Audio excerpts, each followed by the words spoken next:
Hi hello എല്ലാവർക്കും അന്നപൂർണേശ്വരി ചാനലിലേക്ക് സ്വാഗതം. ഇന്ന് ഞാൻ ഉണ്ടാക്കാൻ പോകുന്നത് ചെറുപയർ മസാല കറിയാണ്. ഇത് 300 ഗ്രാംസ് ചെറുപയറാണ്.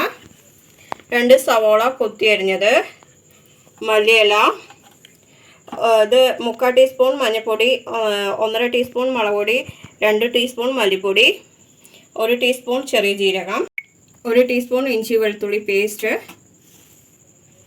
ഇത് 1.5 തക്കാളി, ഒരു വലിയ തക്കാളി, ഒരു ചെറിയ തക്കാളിയും കൊത്തി അരിഞ്ഞത്, ഉപ്പ്, 3 പച്ചമുളക് നീളത്തിൽ കീറിയത്, ജീരകപ്പൊടി,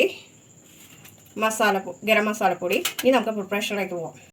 കുക്കറിലേക്ക് ചെറുപയർ മാറ്റിയിട്ട് നമുക്കിനി മുളക് പൊടി, മഞ്ഞൾപ്പൊടി, മല്ലിപ്പൊടി ഇടാം. ഇനി നമുക്ക് ഉപ്പിടാം. ഇനി നമുക്ക് ചെറുപയർ വേകാനുള്ള വെള്ളം ഒഴിക്കാം. ചെറുപയറൊന്ന് വേകട്ടെ. നമുക്കിത് മൂടി വെച്ചിട്ട് 2 വിസിൽ വരുന്നവരെ കാത്തിരിക്കാം. ചീഞ്ചട്ടിയിൽ എണ്ണ ചൂടാക്കിയിട്ട് നമുക്ക് ജീരകം ഇടാം. അതൊന്ന് പൊട്ടട്ടെ. ഇനി നമുക്ക് സവോള ഇടാം. അതൊന്ന് മൂക്കട്ടെ. ഇനി നമുക്ക് പച്ചമുളക് ഇടാം. അതൊന്ന് ചെറുതായി മൂക്കട്ടെ. ഇനി നമുക്ക് ഇങ്ങോട്ട് ഇടാം. അതൊന്ന് മൂക്കട്ടെ. ഇനി നമുക്ക് തക്കാളി ഇടാം.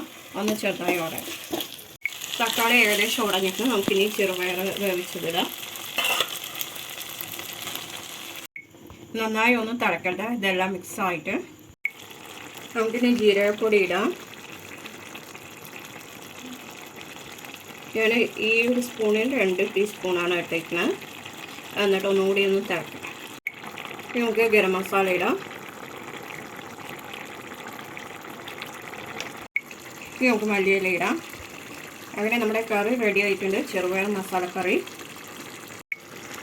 മസാലക്കറി റെഡി ആയിട്ടുണ്ട്.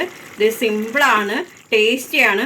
ഇഷ്ടപ്പെട്ടവർ ലൈക്ക് ചെയ്യുക, ഷെയർ ചെയ്യുക, കമൻറ്റ് ചെയ്യുക. സബ്സ്ക്രൈബ് ചെയ്യാത്തവർ സബ്സ്ക്രൈബ് ചെയ്യുന്ന തൊട്ടടുത്ത് കിടക്കണം ബെൽ ബട്ടൺ ഓൾ എന്നുള്ളത്. അപ്പോൾ ഞാനിരുന്ന പുതിയ വീഡിയോസ് നിങ്ങൾക്ക് നോട്ടിഫിക്കേഷൻ ആയിട്ട് വരും. എല്ലാവർക്കും ഗുഡ് ബൈ.